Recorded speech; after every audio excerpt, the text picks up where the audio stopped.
ঈদ মোবারক ভাই। এই সমস্ত পোলাপান থাকবো মোটরসাইকেলে, এখন দেখেন সকালবেলা দিচ্ছে দারু দাঁড়াইয়া, দেখছেন? এটাকে বিদেশ প্রবাস। ভাই রাগ করলেন ভাই? এটাই বিদেশ ভাই। অবশ্যই। এরকম ম্যানেজার থাকলে তো হয়েছে কাম জীবনে।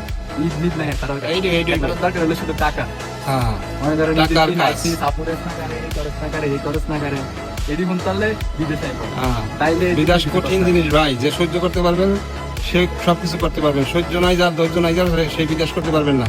দেখছেন এই যে এই সমস্ত পোলাপান, দেখছেন দেশে কোনো কাজ করে খায় নাই, শুধু বাবার টাকাটা দৌড়াইছে আর মোটরসাইকেল দৌড়াইছে, আর এখন দেখেন বিদেশে কি কষ্ট, দেখছেন?